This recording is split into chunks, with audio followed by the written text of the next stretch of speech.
Hi everybody, and welcome back to Lost Genre Reddit Stories.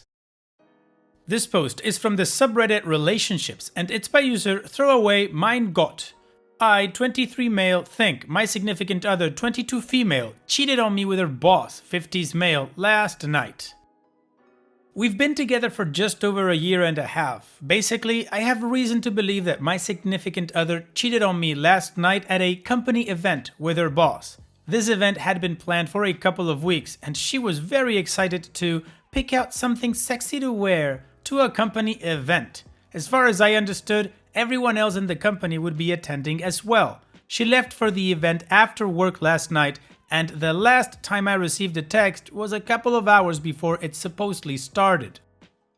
Beforehand, she said she wouldn't be too long at it and would text me when she was leaving. There was inclement weather last night, so I asked her to do this so I knew she wasn't upside down in a ditch somewhere.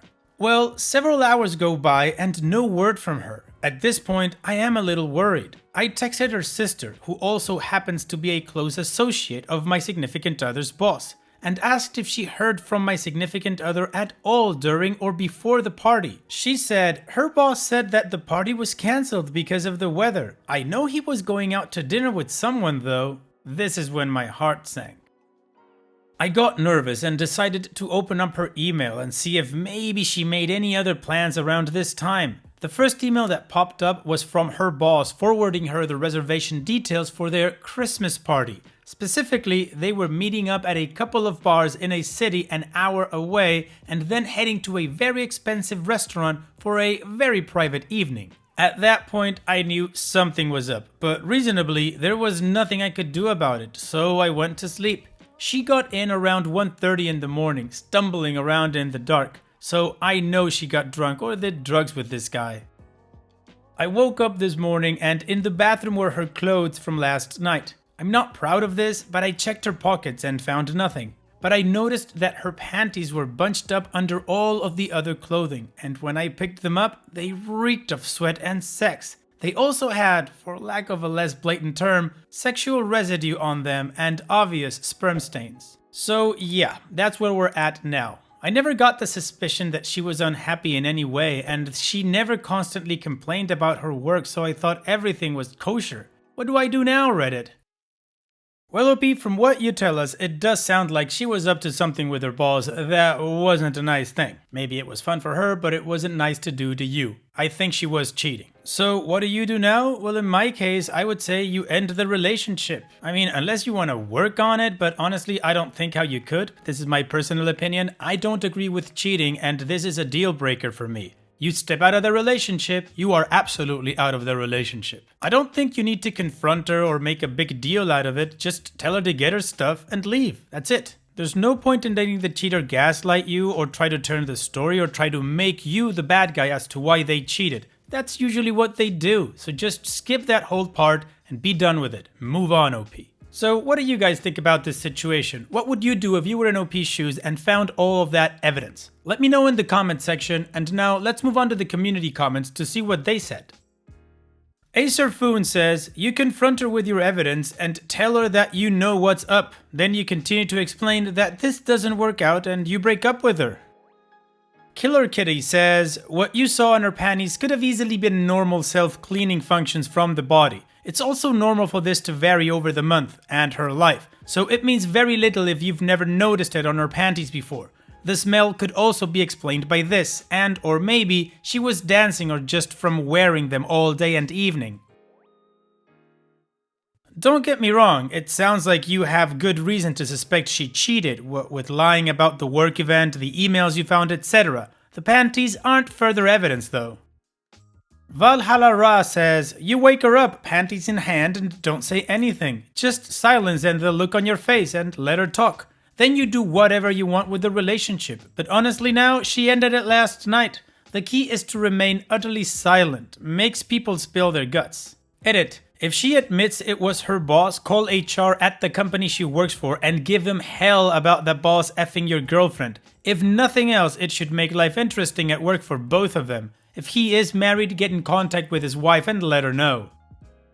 OP's edit update. I don't know why I really even posted this in here. To be honest, I guess I just needed a push to do what I know I need to do, which is leave her cheating ass. So for that, thanks guys. I just don't get why she would do this. I've been the best boyfriend I can be. I've been super supportive of her hobbies and her career, and loved her with all of my heart.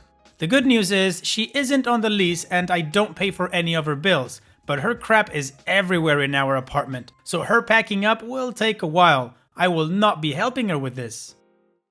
I sent her a text that says, I know what happened last night. If you want to talk about it at all, your only chance will be at this restaurant. I'll be there from 12 to 1 exactly. Show up if you want. If not, it doesn't matter to me. After that, consider us over and consider yourself evicted. The kicker to all of this is that her boss owns the company. I forgot to mention that bit. So HR? Not happening. He is HR. He's also unmarried. Just a creepy a-hole. I mean, I've only met him a couple of times previous to this and he just gave off that vibe. You know what I'm talking about? Just that, man, something doesn't seem right vibe. He's been nothing but courteous to me and we've made small talk, and then he effed my now ex-girlfriend, so that's cool. And from what I've seen of their interactions together, she was kind of awkward, almost giggly around him, so after putting the massive pieces together, it seems likely that they probably had some emotional thing going on for quite a while and decided to say F it last night, literally. Anyway, if she shows up to lunch, I'll update you guys on what happens. If not, I'll update you guys anyways. Thanks for the push. Heart. OP's lunch update. Oh boy, it was not really as expected. I expected lots of tear sheds, maybe some bargaining, but what I got was none of that. When she came into the restaurant, she was calm and collected. She almost looked proud even. When she sat down, I looked at her for a few seconds and said, well, what do you have to say for yourself? What I got was more than I bargained for. In a nutshell, she cheated because she wanted to. That was it. She wanted a different penis and her exact words were, it got boring between us and I wanted something new. I knew what I was doing. I asked her if she got drunk that night and she said, of course I did. I got drunker than I've ever been in my life ever. I asked her if she intended to hurt me and she said, on the surface, no. But I guess somewhere deep inside, subconsciously, yeah. I asked her how long this had been going and she said last night was the first time we had sex, but we've been messing around ever since I started there, which was a year ago. Good, just good. At this point, I knew she was out for blood for whatever reason. There was no point in this charade any longer and I wanted out of there before I got hurt even more. I didn't intend to finish my meal, so I leaned over and said, you have until tonight to get your crap out of my place or it's on the curb. And I mean every last piece of it. And then left. Here I am at work now. It's almost surreal to have one of the cornerstones of my life just erode in a matter of hours. Soon the emotions will start, and that's when the real fun will begin. Wow, that was cold. Anyways, there is fallout to this, and OP has given us all of that in detail in his update, so let's finish this story with that. First, I'd like to talk about my personal state. Thinking about this purely logically and not investing emotion into it. Basically, what I did with our little meeting last week has paid off immensely. Every time I get emotional and start to overthink everything, I reel myself back in and face myself with the fact that she did this to hurt me, and that I owe her no part of myself or my emotions. And to do so is a waste of time. I have done nothing wrong, I'm continuing to do nothing wrong, and I have an interesting adventure ahead of me. Second, she has attempted to contact me several times. The first time she contacted me, Friday evening, she texted me to say she had gotten all of her stuff out of my place and that she will not be contacting me any further. I was there when she texted me, so obviously I could tell her crap was gone. The first thing that came to mind when I got home Friday evening was the "there's so much space for activities" scene from Step Brothers. Friday night, for reasons everyone can understand, some close friends and I went out for a night on the town. So we suit up and head downtown, and we end up running into a bunch of my ex's friends. No big deal, I was always amicable with her friends. They spot my group and we all end up mingling together. It was a bit awkward at first, but I got over it pretty quickly. Of course, the topic of what exactly happened comes up. According to them, my ex's version is that I was the one cheating on her and her boss was comforting her, and while I was having my affair, they found each other in themselves and decided they were better off together. So I took the liberty of setting them straight, complete with the emails and texts from her sister. They were pretty dumbstruck by the whole thing. One of them ends up calling her on the spot and asking her about it, then calls her out on her BS, which was nice. The rest of the night was pretty uneventful. Ended up with a few of my friends over for a crave case and we watched Step Brothers. Saturday, I woke up to a flurry of missed text messages, all from her. They ranged from, "Why are you talking crap about me?" to, "You asked for this, you know you treated me so bad," to, "Can we just talk about this?" I ignored them and went on about my day. I did get a few texts from her family members, basically just asking what had happened.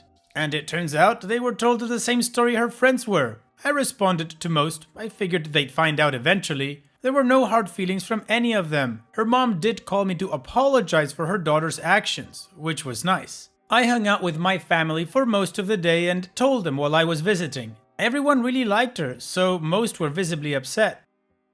Sunday, though, was the day. D-Day. She came over unannounced early afternoon. She asked if she could come in and apologize, and said she had a litany of personal issues she wanted to apologize to me for, even once going back to the beginning of the relationship. She looked like she hadn't slept for 2 days, had no makeup done, and looked like she hadn't showered since she left. I felt some sting of pity for her, and it was like 3 degrees outside, so I let her in. She started off by immediately crying her eyes out, bawling about how sorry she was that all of this happened. She kind of balled up in the fetal position in my chair and sat there for what seemed like 10 to 15 minutes. It took her a while to regain her composure, but once she did, we were able to discuss why she was actually there. She started off by saying that all her life she had an issue where she would purposely sabotage anything good she had to go for her. She didn't know why she did it, she just did.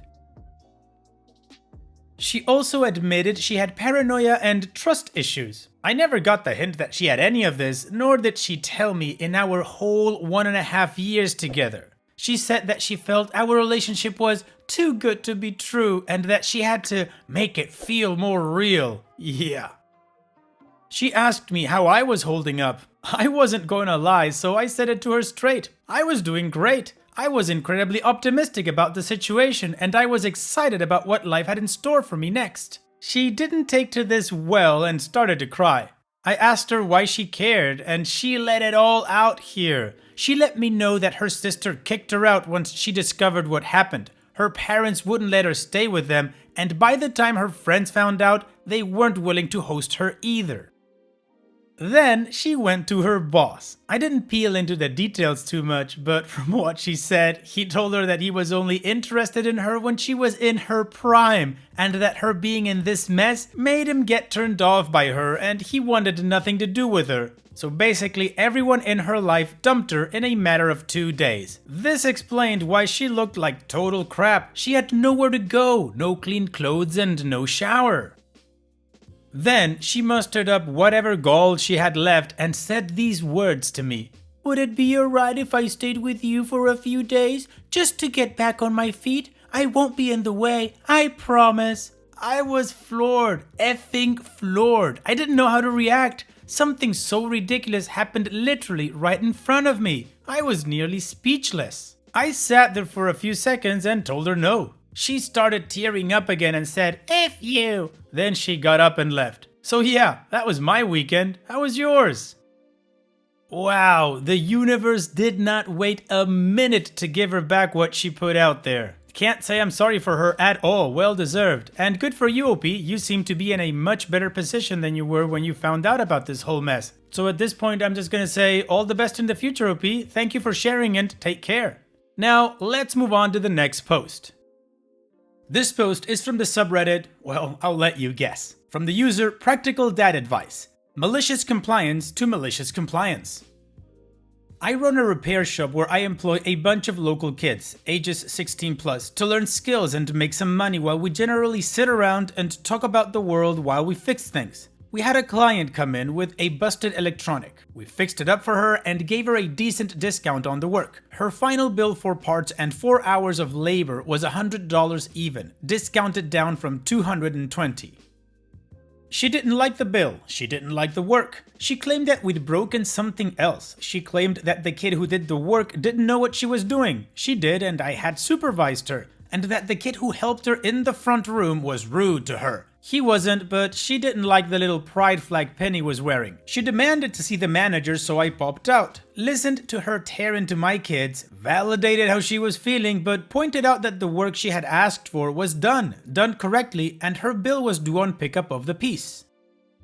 The last straw for her came when she pulled out a credit card and I had to inform her that we don't accept that particular card. She literally asked me, "Do you know who I am?" Which I didn't. I still don't and don't care. And I told her we'd take a personal check. She wrote out a check. Problem solved. I deposited the day's checks and got a note from the bank that one had bounced. Her check, of course. I called her the next day to inform her that her check had been returned for insufficient funds and that she needed to come in and pay her bill, plus the extra fee for a returned check. All of these fees, just to point out, were clearly outlined on the service agreement she'd signed, and we'd already discounted her $120 just to be nice. Anyway, she rolls up into the office carrying a bag, and I knew exactly what was going on. She drops, of course, a bag of pennies on the front desk. She's breathing heavily. We're on the second floor and she'd taken the stairs. And she announces triumphantly that she's here to pay her bill. She just needs to go get the rest of our hard-earned money, said with a sneer, of course. The kid at the front desk looks like he's about to cry, so I stop working on the thing I'm working on and take over. "How many more bags do you have?" I ask her, and she says that the nice people at the bank loaded them up in her car. She didn't count them. I told her that was fine. We'd wait for her to bring them all up and then settle up her bill. She was expecting a bigger reaction, I think. Either that or she hadn't thought this through. 10,000 pennies plus the extra $25 weighs a lot, and she'd just committed to carrying them through a parking lot and up a flight of stairs. One of my kids, bless his heart, offered to help her carry them. She refused. Finally, shaking and sweaty, she deposited the last of the bags on the countertop. The pennies were loose, not in coin rolls. She'd done some work to prove her point. What she hadn't counted on was that we'd need to count the pennies.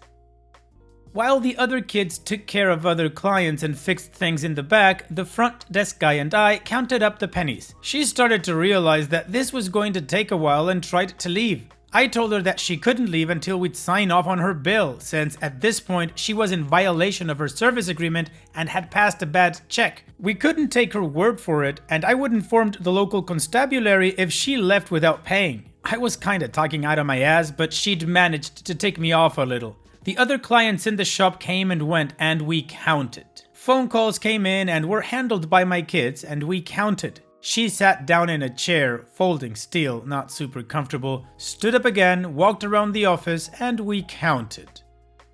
After a while, she said, "Just forget it," and took out $125 in bills. We signed off her agreement and she started to leave. Another one of my kids, bless his heart, asked her if she wanted help carrying the pennies back to her car. She looked at all of us with a face of sheer panic, mumbled, "No thank you, just keep them," and bolted. The whole shop was silent for a moment. Then one of the kids started giggling and nobody could stop. People coming in thought we'd go nuts, and I finally had to banish everyone to the back room until they could breathe again. We loaded the bags into my vehicle. We used the elevator she'd walked by a few times, took them to the bank and used the coin machine to deposit them, then wrote out a donation to our local shelter for the amount she'd dropped off. She posted something nasty on Facebook about it and got ratioed. She had, of course, posted earlier about what she was going to do, and she got called out with her own post. My favorite response was something like, "You said you were going to pay your bill in pennies. You paid your bill in pennies. What went wrong?" Please don't pay your bills in pennies, folks, especially if you're just doing it to be a douche. Well done, OP. I guess this lady should have known that if you're gonna be an ass, well then you gotta fully commit to be an ass. Thanks for sharing, OP. And it's that time that we've reached the end of the video. I hope you enjoyed today's stories. I really did enjoy reading them to you. So if you did, then don't be shy and go ahead and give the video a like. And don't forget to subscribe or even share this video with people that you might think will enjoy my storytelling. Also, if you have the time, go down to the video description and check out all the links I have for you, from our Discord community to my channel merch. And finally, I'd like to say thank you for watching. It really means a lot to me that you enjoy my videos. And having said all that, I'll see you guys in the next video.